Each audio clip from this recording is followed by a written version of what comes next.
Today, we have a very special project in hand. This is a book by Acharya Prashant, Truth Without Apology. How the journey started for this, especially the title, Acharya ji, what is in it? This book just holds a mirror. It's not a faraway truth. It's your truth, it's my truth. It's everyday truth. It's everyday truth and everybody's truth. Right. I'm talking of those things that are the everyday experiences of the common man. That's you and me.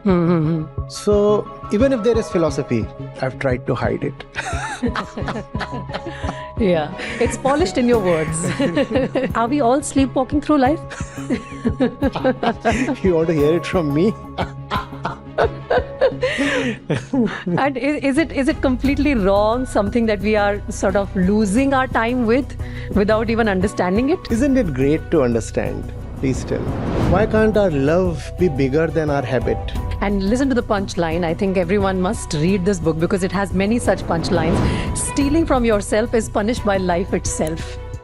Life will be your biggest teacher if you are not doing justice to your own self. Can't there be a point within us that remains inaccessible to random happening? Untouched, pure, pristine, may I say sacred? Is it not possible? And if we have that, then we are truly alive. Otherwise, we are just slave to circumstances, aren't we? Hello, everyone, and welcome once again to this special feature on NDTV. My name is Preeti Dahiya, and once again, I have the pleasure of having with me Acharya Prashant ji, who of course is a renowned philosopher, teacher of global wisdom literature, and a best-selling author. As always, pleasure to have you with us, Acharya ji. Glad to be here. And today we have a very special project in hand. This is a book by Acharya Prashant, Truth Without Apology. For those tired of sweet lies, I am very intrigued with this book. This is newly released, and like I said, he's a best-selling author with more than 160 titles already to your name. I want to know about this particular book and how the journey started for this, especially the title, Acharya ji, Truth Without Apology. What is in it? First of all the books that I have authored, this is the one book I have given maximum time and effort to. In fact, I just relieved myself from all my regular administrative work and escaped away to Goa for more than 2 months just to polish the book to an extent that satisfies me. It has been written keeping the reader in mind. Each chapter is just 1 or 2 pages. And probably everything that relates to the normal human life has been addressed.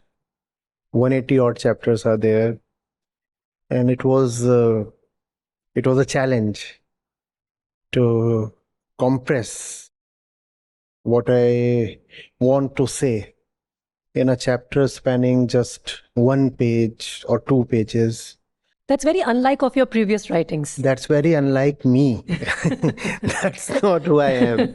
I love to explore things very freely, without any constraint of words, of time, of any kind of limits. So I love to go here and there and explore the entire landscape. Yeah.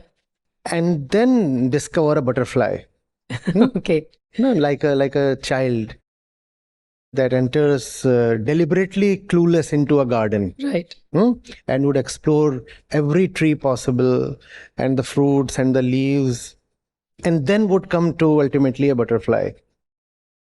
But I suppose my readers do not have that much of time.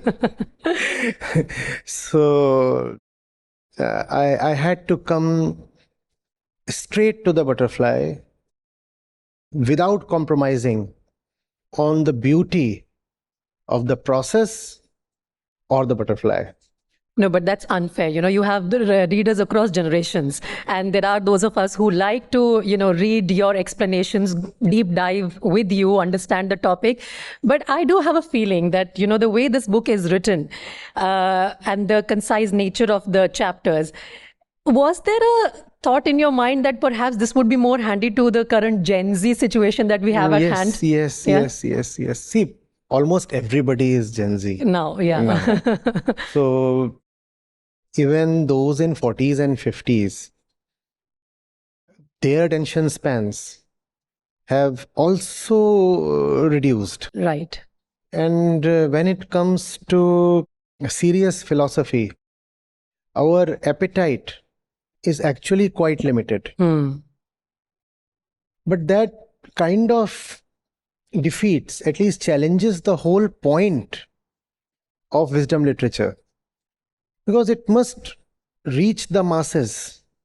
It must reach if it's confined to the elite, then we are not addressing mankind in general. Then we are not addressing the human condition and human problems in general.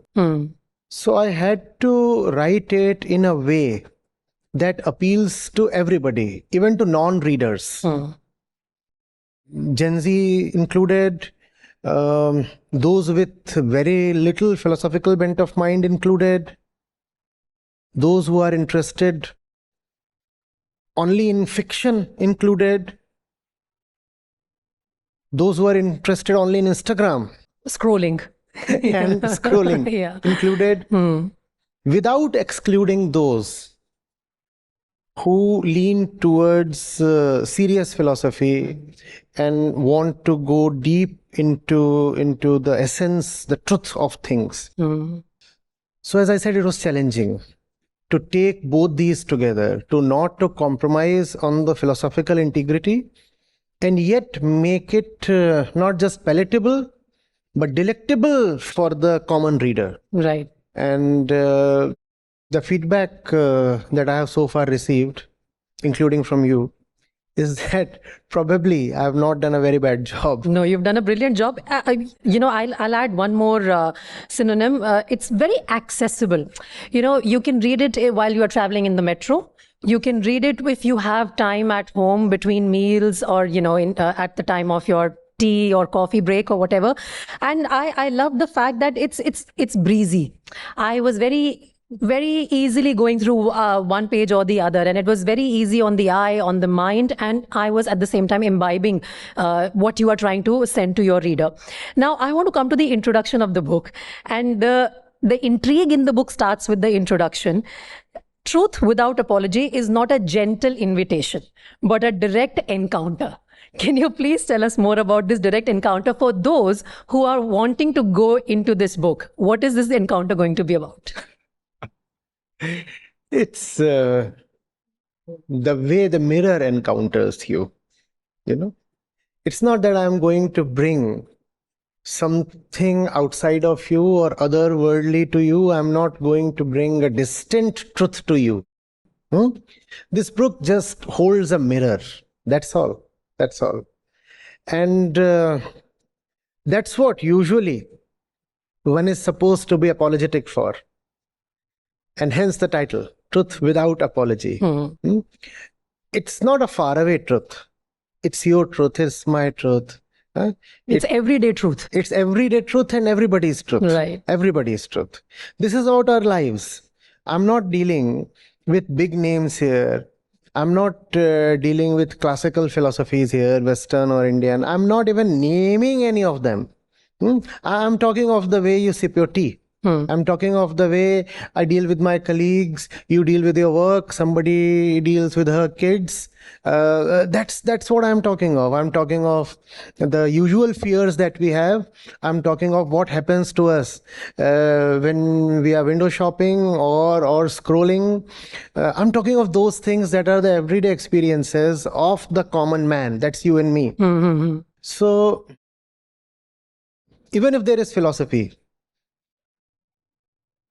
I've tried to hide it.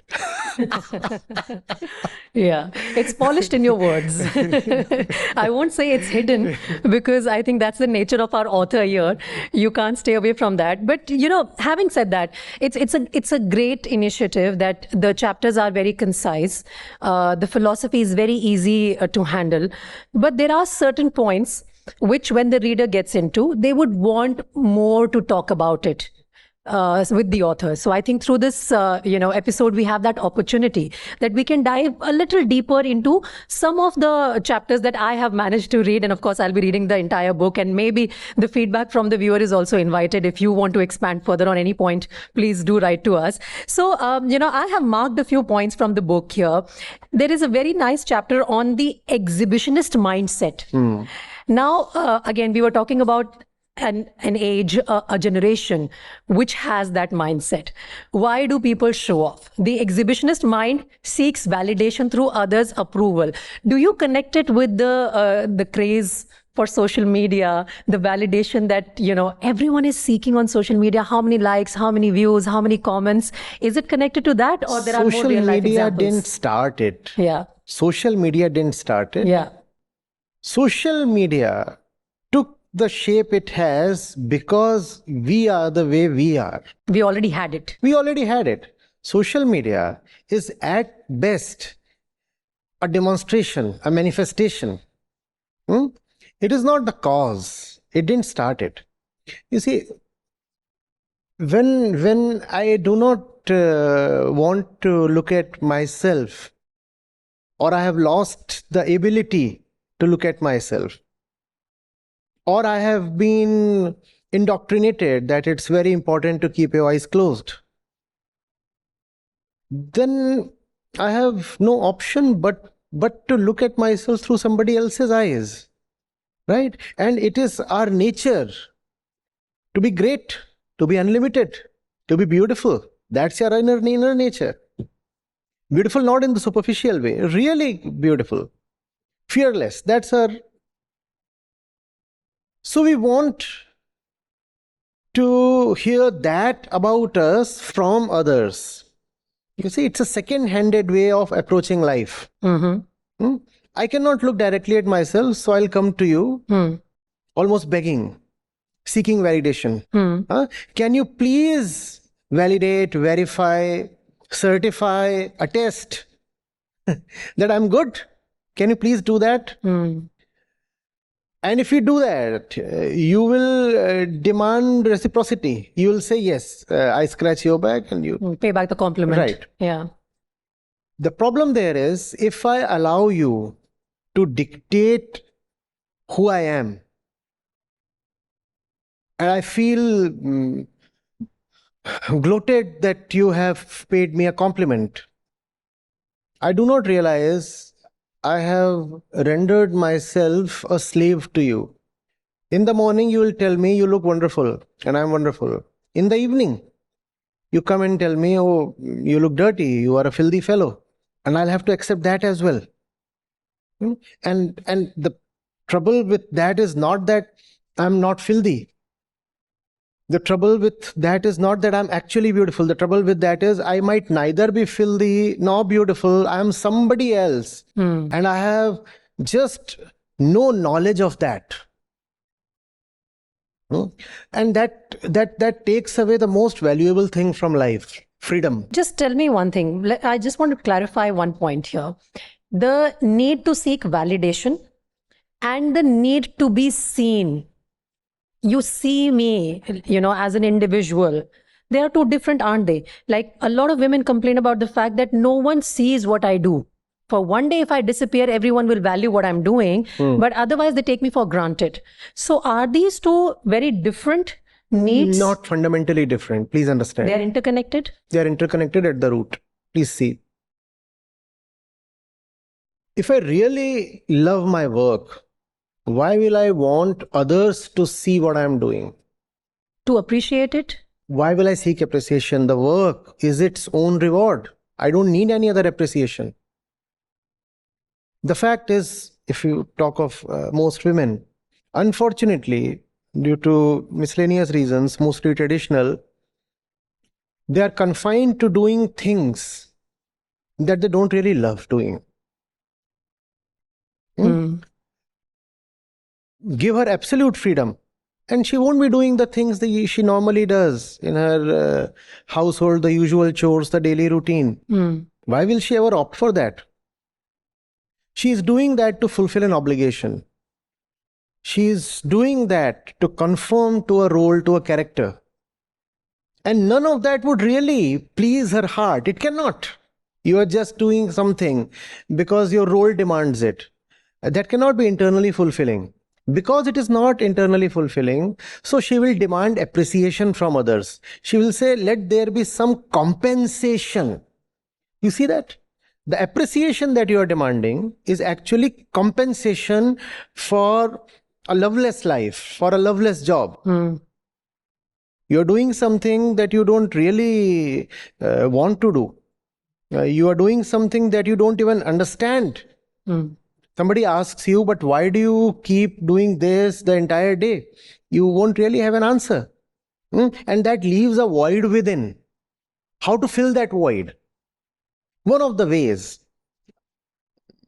useless ways actually, one of the useless ways is gaining some appreciation from others, somebody coming and paying a compliment, somebody coming and saying you are the perfect householder, the perfect wife or the mother or the queen of the domestic kingdom or something. Home minister. So that kind of a thing. And you feel that there has been, but you see the word compensation is in itself a bit dirty, is it not? It implies you have been harmed. You have been harmed and now you are being paid for being harmed. So the compliment you have been paid is actually a compensation for having been harmed. So should I then ask for the compliment or avoid the harm altogether?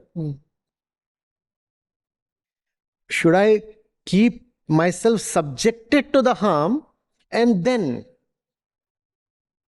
as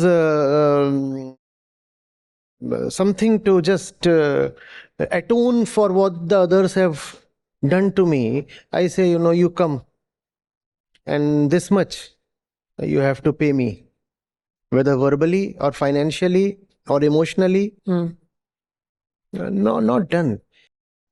So the motive is coming from my clarity, not from my expectation. I'm not doing it because I expect I'll get something from the other in return. Yes, if the other applauds me, appreciates me, that's wonderful. That's a bonus. But I'm not targeting that. It is equally likely that the other doesn't understand what I'm doing for him or her, misinterprets it or ignores it. And I'll be okay with that.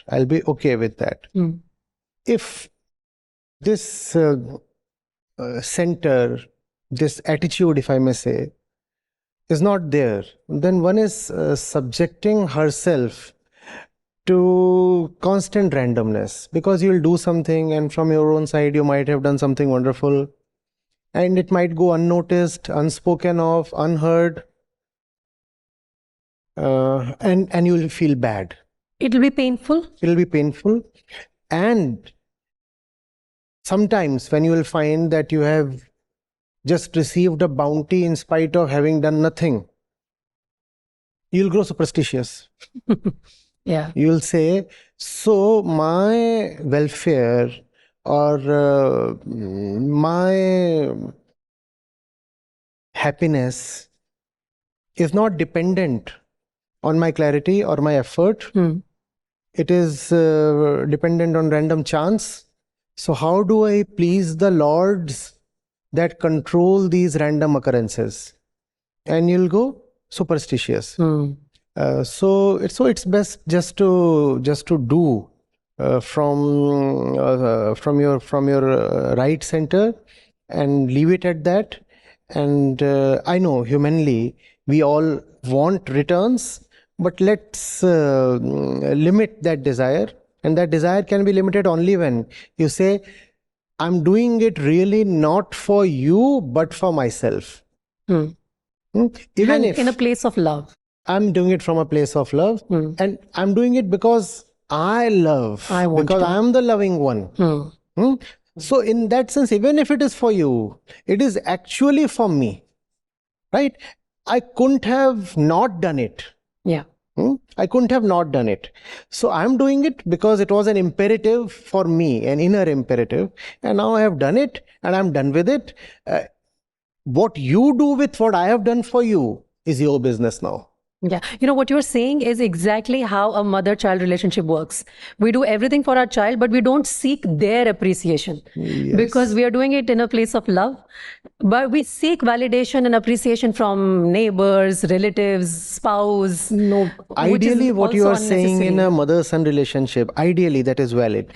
But if you look at it practically, that doesn't happen because I'm the same person.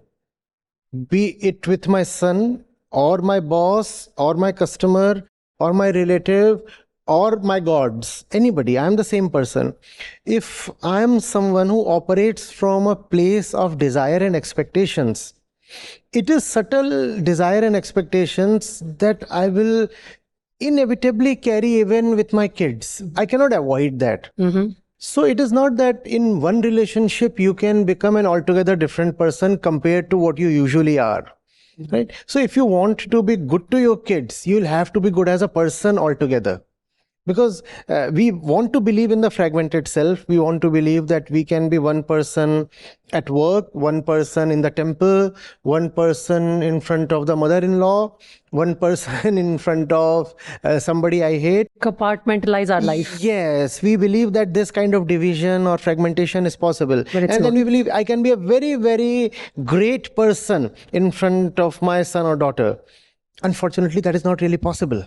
A violent one will remain violent there as well. And if one is really loving towards his or her kids, one will find that love radiating in other directions also. Well, you know, like I said, it's very nice to read this like a mirror. Somebody is showing a mirror to you, but it will perhaps take a lot of time and a lot of self-control to practice it on a daily basis and become a different being from what you are.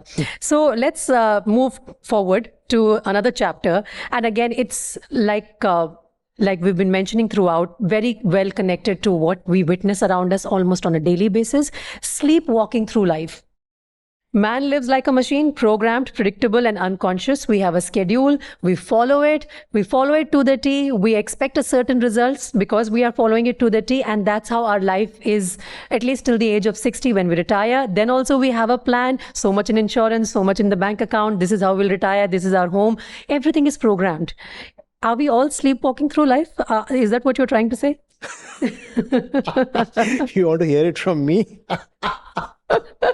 And is it completely wrong, something that we are sort of losing our time with without even understanding it? Isn't it great to understand? Please tell. Isn't it great? It's great, but it's scary. It's scary because you realize there is so much more that was available but is being lost out on. Otherwise, understanding is joy itself. No, is it not? Huh? It is. But when you understand, it opens a Pandora's box. Yes, it demands further understanding. Yes. In that sense, right? And that demands giving up on certain beliefs, comforts, conveniences, schedules, and things that are nicely settled now. You will have to unsettle them. And that requires energy and devotion.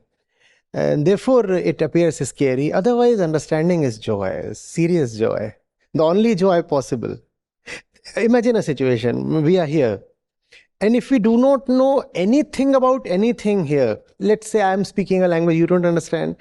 You're speaking a language I don't understand. I don't know what this mug is all about. I don't know why this object has this particular shape and what is the fluid it contains. I know nothing. I do not know whether this thing is animate, inanimate. I don't know why that soil has a particular texture. I know nothing. I don't know of these gadgets here. I don't know which species is this. How would it be? Is that not scary? Yeah. Is that not scary? Hmm? Whereas when you can read that book, when you can actually connect to it, that is joy. That is understanding. So understanding is joy. And yes, you'll have it from me. Yes, most of us, most of the times, are sleepwalking through life. How That's to not break fun. that cycle of convenience? Not everyone can afford to break that cycle. That's not true. That's not true. If we, in fact, I wonder how can we afford to continuously sleepwalk? That's the bigger question.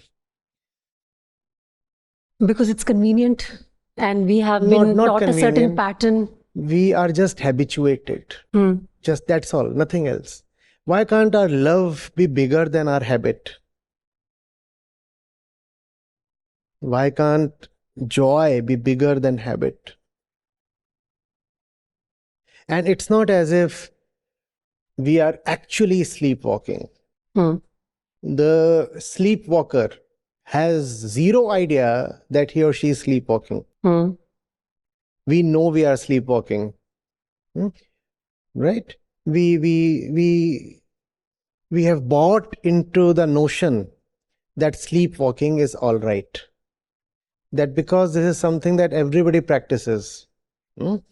The crowd and the past. I have been doing it since long, and all of them are doing this. My past and the crowd. So time and society. They get together and we sell ourselves off. We say it's safer, it's more secure to participate in this. It's more predictable. More predictable, yes. The mirage of security. If I do this, then the returns are assured or predictable. Well, that does not really happen.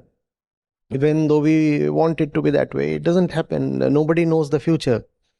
But we just lose out almost willingly on the present for the sake of an unpredictable future, and that's no fun. Is that where you bring in this next chapter, which is wonderfully written, and it's just like, almost one para only, stealing from your own pocket?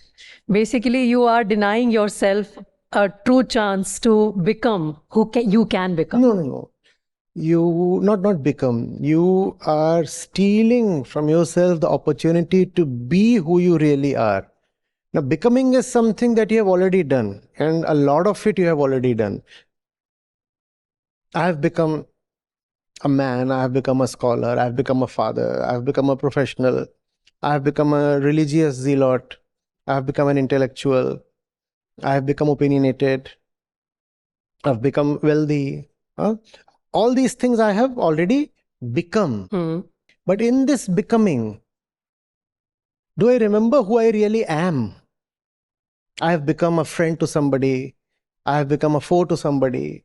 In this becoming, do I remember who I really am? And all this becoming took place over a period of time. No, didn't it? You are not always a friend, a foe, a father, a mother, or something, or opinionated. You are not always this. So becoming is the imprint of time, right? With the passage of time and due to the influence of society, you became somebody. But is that who you really are? So we aren't that, and daily we keep foregoing our potential. That's what I'm calling as stealing from your own pocket. And it's possible to be who you really are. That's not a mere slogan. It's a real possibility. And I have tried to kind of inspire through this book. And listen to the punchline. I think everyone must read this book because it has many such punchlines.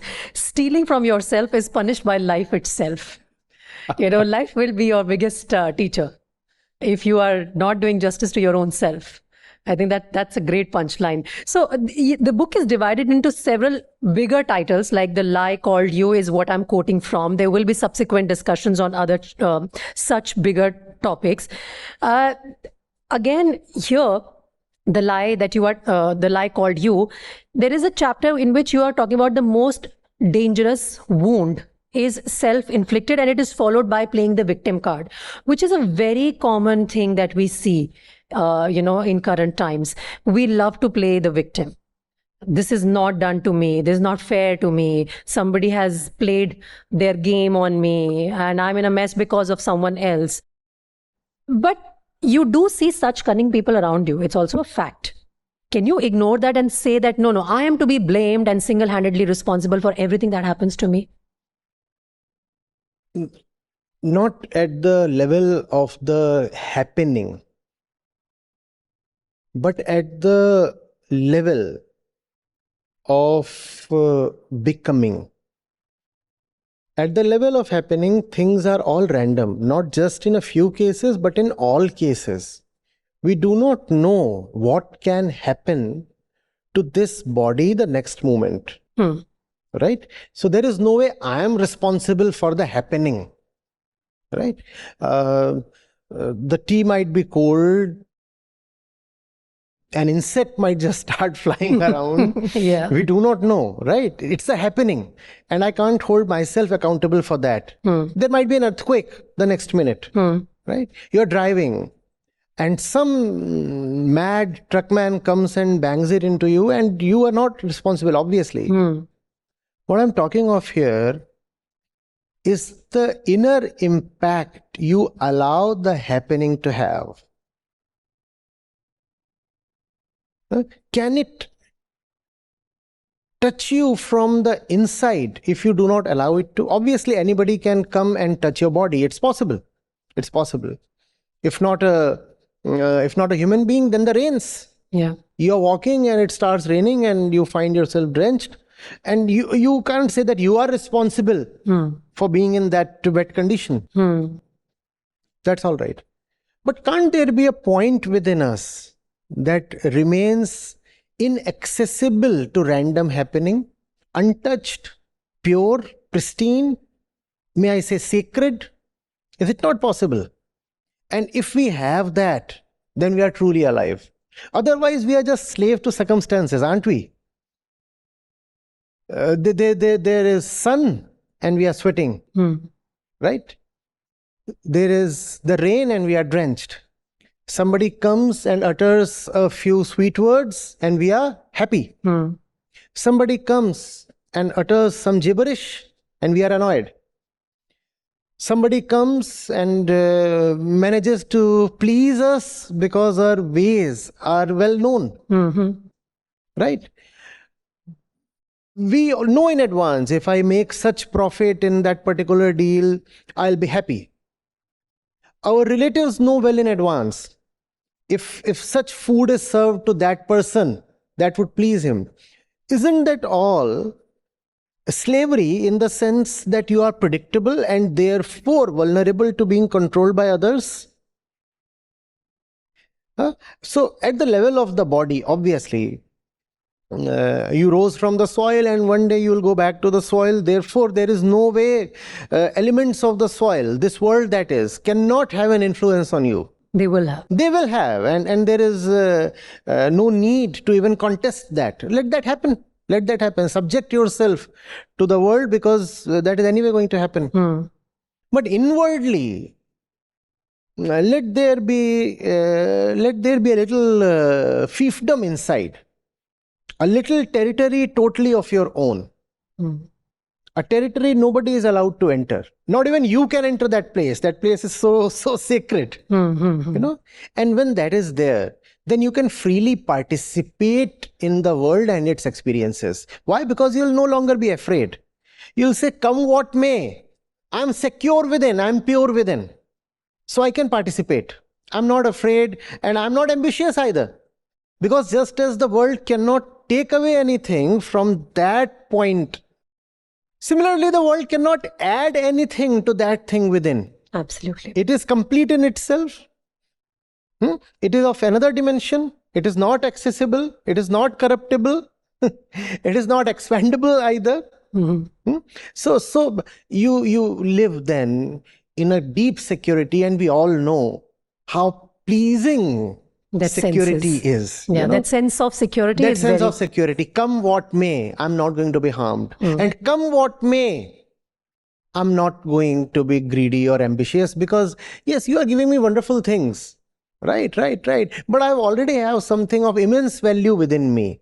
So what you're giving me is welcome, but not that I am salivating for it. Well, that's wonderful. There's plenty more to discuss in this book, which we will do in subsequent episodes. For this one, Acharya ji, thank you once again. Most welcome. My name is Sunaina. So I have joined Gita for almost 8 months, and so I've seen myself like changing in various aspects, but not so much. But still, I'm working. One thing I also appreciated today was that about the thing that we always try to think forward and see that, okay, so if I start on this path, then there will be some time when I have to sacrifice something or look ahead that what will happen, this and that. But still, I'm not in a position of doing that. But there's always this behavior to look forward. But that was a very nice example that just if you are at 0 step, then it's just one step ahead that you look, and that's your real state. And then it's all ongoing process, and you will find yourself very, very comfortable in that.